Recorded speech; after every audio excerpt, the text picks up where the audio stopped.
Okay అండి, అందరికీ welcome to Tally digital Guru online classes.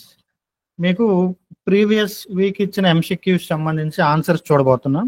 వాటికంటే ముందు ఒకసారి గోల్డెన్ రూల్స్కి సంబంధించిన రూల్స్ ఇవి. అట్లానే మోడర్న్ అప్రోచ్, ఇదేమో ట్రెడిషనల్ అప్రోచ్కి సంబంధించింది, ఇదేమో మోడర్న్ అప్రోచ్కి సంబంధించి మనం జర్నల్ ఎంట్రీస్ రాయడానికి ఈ రూల్స్ని ఫాలో అవుతాం. ఓకే అండి, వేటి ప్రకారం వెళ్ళినా డెబిట్స్ కానీ క్రెడిట్స్ కానీ ఏమి చేంజ్ అవ్వవు. ఓకే అండి, మనం థింక్ చేస్తూ రాసే విధానం అనేది మారుతుంది.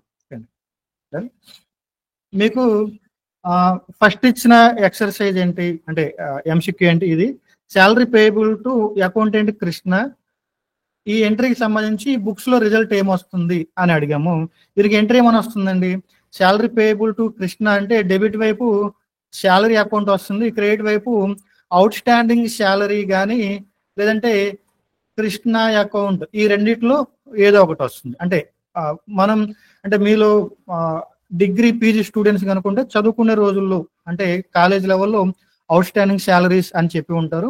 రియల్ టైం వచ్చేసరికి కృష్ణ శాలరీ అంటే డైరెక్ట్ గా ఆ పర్సన్ పేరుతోటి ఎంట్రీ రాస్తాం. ఇది ఒకసారి నీట్ గా రాద్దాం.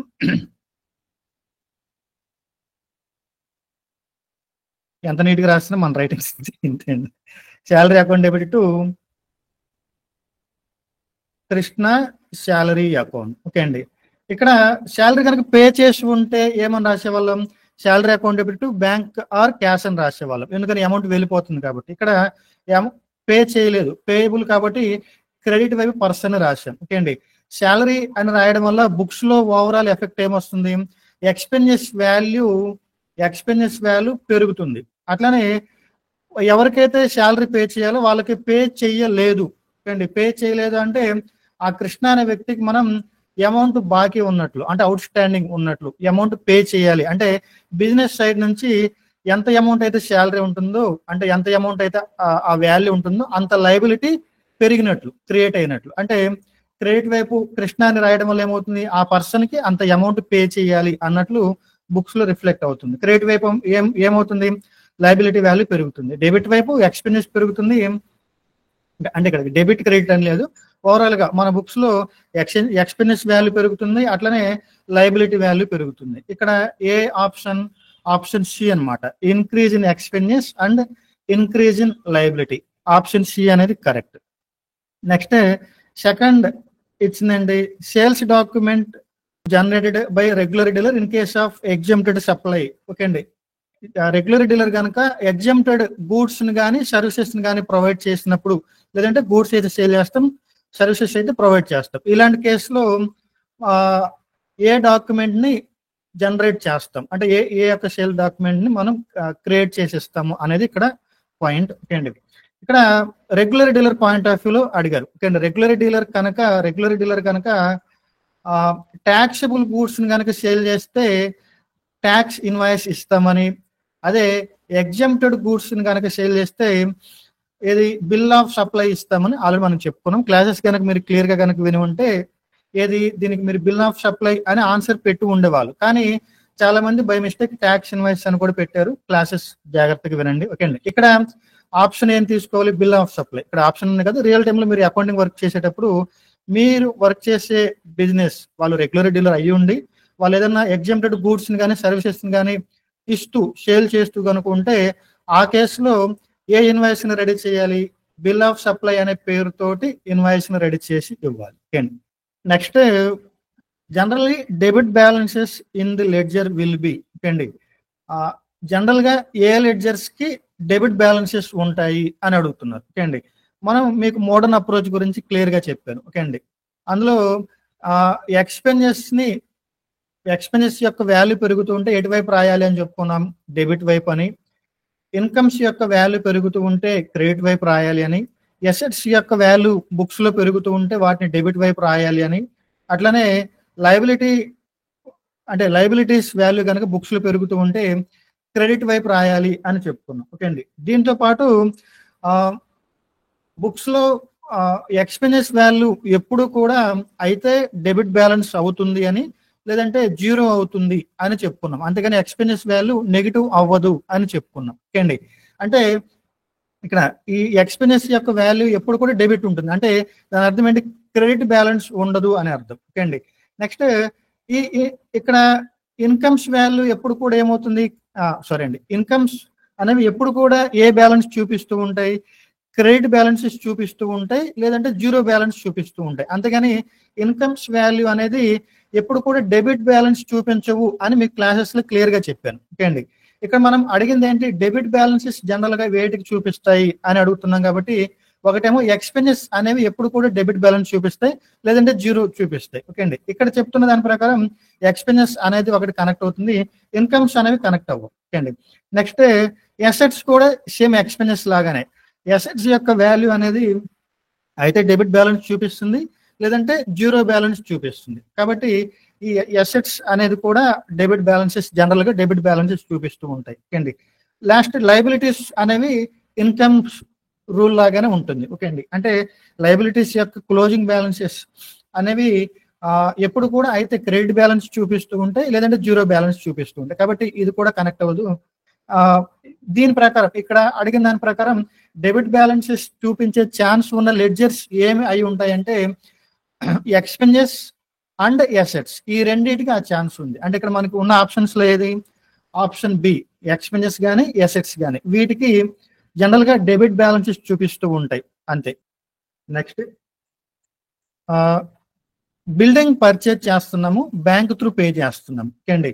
ఇక్కడ బిల్డింగ్ అనేది మనకి ఎసెట్ అవుతుంది. ఎసెట్ ని అంటే బుక్స్ లోకి ఎసెట్ వస్తూ ఉంటే ఓవరాల్ గా మన బిజినెస్ లో ఉండే ఎసెట్స్ వాల్యూ పెరుగుతుంది. దీనికి జనరల్ గా ఎంట్రీ ఏమైనా వస్తుంది, buildings account debit to bank through pay చేస్తున్నాం కాబట్టి బ్యాంక్ అకౌంట్ అని వస్తుంది. ఇక్కడ బుక్స్ లో ఇక్కడ బిల్డింగ్ అయినా ఎసెట్టే. ఓకే, ఇక్కడ బిల్డింగ్స్ అయినా ఎసెట్టే, అట్లనే బ్యాంక్ అనేది కూడా కరెంట్ అసెట్. ఓకే అండి, ఇది కూడా అసెట్. బిల్డింగ్ అనేది ఫిక్స్డ్ అసెట్, బ్యాంక్ అనేది కరెంట్ అసెట్. ఈ రెండు కూడా అసెట్సే. బిల్డింగ్ కొనడం ద్వారా మన బిజినెస్ లోకి ఏమవుతుంది, ఫిక్స్డ్ అసెట్స్ అంటే బిల్డింగ్ వాల్యూ పెరుగుతుంది, అంటే ఓవరాల్ అసెట్ వాల్యూ పెరుగుతుంది. అట్ ది సేమ్ టైం ఆ బిల్డింగ్ ని కొనడానికి బ్యాంక్ త్రూ అమౌంట్ పే చేస్తున్నాం, అంటే బ్యాంక్ బ్యాలెన్స్ తగ్గుతుంది. అంటే ఒక అసెట్ బిజినెస్ లోకి వస్తుంది, ఇంకొక అసెట్ వెళ్ళిపోతుంది. అంటే దీని మీనింగ్ ఏంటి, ఒక అసెట్ వాల్యూ పెరుగుతుంది, దానికోసం కానీ ఇంకొక అసెట్ వాల్యూ తగ్గుతుంది. అండి ఇక్కడ ఎంట్రీ ఇలా వస్తుంది, ఒక అసెట్ వాల్యూ పెరుగుతుంది, ఒక అసెట్ వాల్యూ తగ్గుతుంది. ఈ ఎంట్రీ రాయడం వల్ల మన బుక్స్ లో రిజల్ట్ ఇలా ఉంటుంది, ఒక అసెట్ వాల్యూ పెరుగుతుంది, ఇంకొక అసెట్ వాల్యూ తగ్గుతుంది. నెక్స్ట్ ఇక్కడ ఇచ్చిన జిఎస్టి నెంబర్ ప్రకారం టైప్ ఆఫ్ బిజినెస్, వీళ్ళది ఏ టైప్ ఆఫ్ బిజినెస్ కనుక్కోండి అని చెప్తున్నాం. ఓకే అండి. మీ అందరికీ తెలుసు జిఎస్టి నెంబర్ ఫార్మేషన్ ఎలా ఉంటుంది. టోటల్ 15 డిజిట్స్ ఉంటాయి.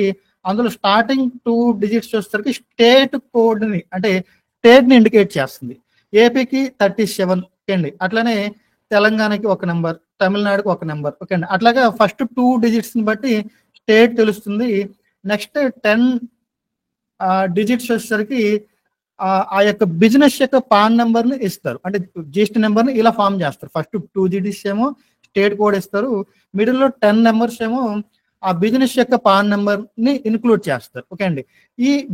ఈ పాన్ నెంబర్ లోనే వాళ్ళది ఏ టైప్ ఆఫ్ బిజినెస్ అని చెప్పేయచ్చు. ఓకే అండి. ఇక్కడ పాన్ నెంబర్ ఎలా ఉంటుంది, ఇక్కడ మెయిన్ 4th క్యారెక్టర్ అండి, సారీ అండి 4th క్యారెక్టర్. పాన్ నెంబర్ లో 4th క్యారెక్టర్ బట్టి వాళ్ళది ఏ టైప్ ఆఫ్ బిజినెస్ అని చెప్పవచ్చు.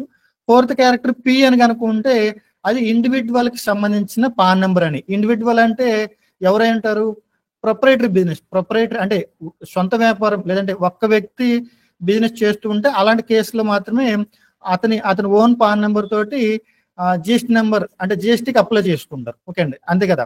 ఇక్కడ పి అని కనుక్కుంటే అది ప్రొపరేటరీ బిజినెస్ అని అర్థం. అదే పార్ట్నర్షిప్ ఫర్మ్ కనుక అయితే ఏమై ఉంటుంది, పార్ట్నర్షిప్ డీడ్ రాసుకుంటారు, ఆ డీడ్ బేస్ మీద పాన్ నెంబర్కి అప్లై చేసుకుంటారు.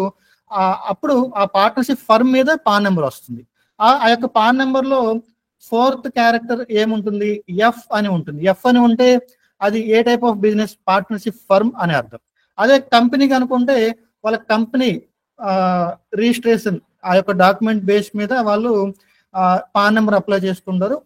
పాన్ నెంబర్ కూడా ఆ 10 డిజిట్స్ లో ఇది ఈ 4th క్యారెక్టర్ వచ్చేసరికి సి అని వస్తుంది. ఓకే అండి. దీన్ని బట్టి వాళ్ళు ఏ టైప్ ఆఫ్ బిజినెస్ అనేది మీరు ఐడెంటిఫై చేయొచ్చు. ఓకే అండి. చాలా మంది అంటే మన ఇదే ఎంసీక్యూస్ ని వేరే గ్రూప్స్ లో కూడా పెడతాం కదా, వాళ్ళు అడిగేది ఏంటంటే సార్ ఇట్లా జస్ట్ నెంబర్ ఇచ్చేస్తే ఎలా ఐడెంటిఫై చేయొచ్చు, ఎలా ఐడెంటిఫై చేస్తారని నార్మల్గా మెసేజెస్ పెడుతూ ఉంటారు. ఇదండి సింపుల్, చాలా సింపుల్. 4th క్యారెక్టర్ని బట్టి 4th 37 తర్వాత ఇక్కడ నుంచి పాన్ నెంబర్ స్టార్ట్ అవుతుంది. 10 డిజిట్స్ ఉంటాయి. ఇందులో AHI తర్వాత P అని ఉంది చూసారా, P. ఈ యొక్క ఆల్ఫాబెట్ ని బట్టి వాళ్ళు ఏ టైప్ ఆఫ్ బిజినెస్ అని. HUF కి అయితే H అని ఉంటుంది, ట్రస్ట్ కి అయితే T అని ఉంటుంది అంతే. ఓకే, AYP అయితే A అని ఉంటుంది. అట్లా ఐడెంటిఫై చేయొచ్చు. నెక్స్ట్ అండి, ఏపీలో ఉన్న GST డీలర్ తమిళనాడులో ఉన్న ఒక కస్టమర్ కి సేల్ చేశారు. ఈ కేసులో ఏ ట్యాక్స్ ని కలెక్ట్ చేస్తారు అని ఈ యొక్క MCQ మీనింగ్. ఓకే అండి, చూడండి, విత్ ఇన్ ది స్టేట్ గనక ఇప్పుడు ఏపీలో ఉన్నాం, ఏపీ నుంచి ఏపీలో అదే జిల్లాలో అమ్మినా, అదే స్టేట్ లో ఎవరికి అమ్మినా కానీ, అంటే విత్ ఇన్ ది స్టేట్ కనుక ట్రాన్సాక్షన్ కనుక జరుగుతుంటే CGST